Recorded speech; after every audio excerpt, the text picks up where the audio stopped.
보고서가 총선 다음 날인 11일에 발표되었습니다. 국가결산보고서에는 지난해 국가재정 세입세출 결산 결과와 재정적자 국가부채, 국가자산 증감 규모 등이 공개됩니다. 특히 2023 회계년도 국가결산은 많은 주목을 받았는데 윤석열 정부 취임 후 처음으로 짠 예산과 재정운용 결과가 오롯이 반영된 내용이기 때문입니다. 지난해 말 기준 1,127조 원, 국가 채무가 사상 최대를 기록했습니다. 이는 국민 1인당 나라 빚이 2,178만 원인 셈으로 1982년 관련 통계가 작성된 이후 처음으로 GDP 대비 국가 채무가 50.4%를 돌파했습니다. 2023년도 예상 세입은 400조 5천억 원.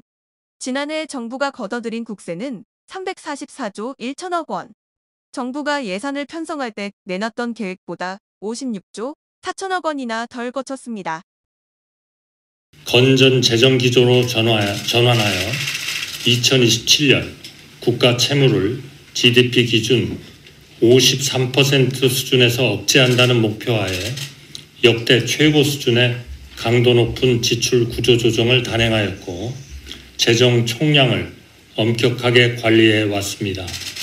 그 결과 국가 채무 증가세는 급격하게 둔화되었고 주요 국제 신용 평가사들은 우리의 대외 신인도를 긍정적으로 평가하고 있습니다. 윤석열 정부 출범 후 2년 연속 세수 부족입니다.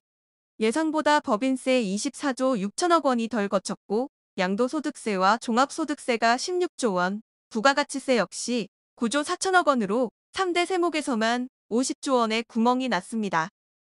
정부는 부동산 경기 침체와 반도체 불황 등 경제 상황이 좋지 않았던 점을 원인으로 꼽았습니다.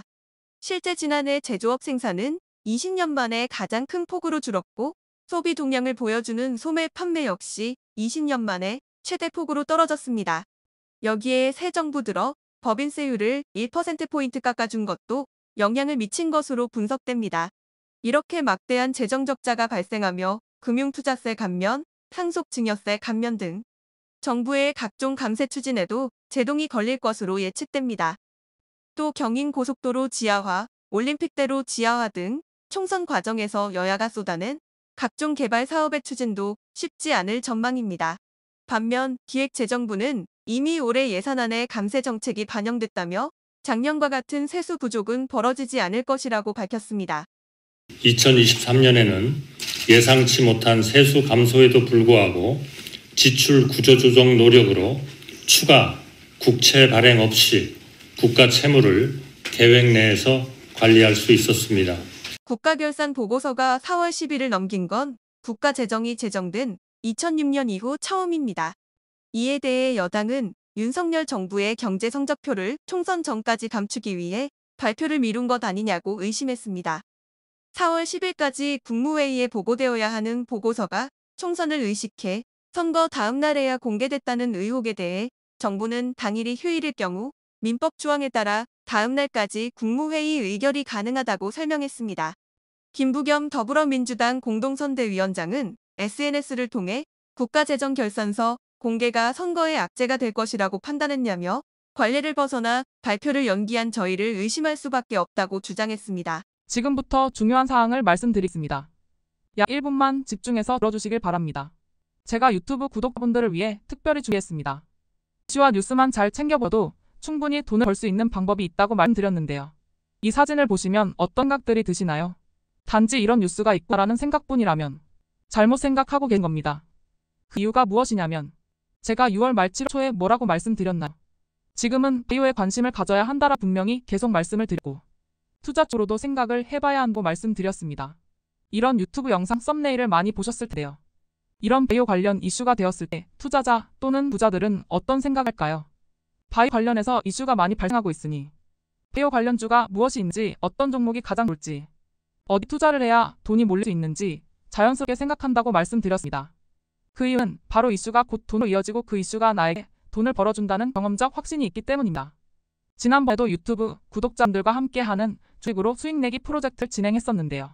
당연히 100% 무료로 진행했고 이 사진을 보시면 아시겠지만 구독이라는 문자 메시지를 남겨주시는 모든 시청자분들께 이렇게 바이오 관련주 중에 가장 급등할 확률이 높은 한 종목을 알려드렸습니다. 사진을 보시면 아시겠지만 6월 말 라파스를 추천드렸는데요. 정확히 얼마에 매수하고 어떤 종목을 사야 하는지, 어느 지점에서 팔아야 하는지 이런 부분들까지 여러분들에게 정확히 알려드렸습니다. 실제로 많은 분들이 수익을 보셨고 오른쪽 사진을 보시면 아시겠지만 6월 말 라파스를 소개해드리고 난 후 실제로 며칠이 지나지 않고 이렇게 주가가 2배 이상 급등하였습니다. 지난번과 똑같이 문자 메시지로 구독이라고 보내주시면 이번에 이슈가 되고 있는 주식 중에 앞으로 대장구시를 하면서 주가가 가장 꽤 상승할 종목을 시청자분들에게 문자 메시지로 종목명과 사고자 하는 시점을 모두 알려드리겠습니다. 그래서 이 영상을 보시고 계신 시청자분들에게 이번 종목이 궁금하다 하시는 분들은 남녀노소 시간대 상관없이 이렇게 상단에 제 번호를 항상 남겨놓고 있습니다. 제 전화번호 010-5638-2209로 구독이라는 문자 메시지를 보내주면 됩니다. 저는 다른 것을 바라는 게 단 한 가지도 없습니다. 여러분들이 저로 인해 수익을 보셨다면 구독과 좋아요 한 번씩만 부탁드립니다.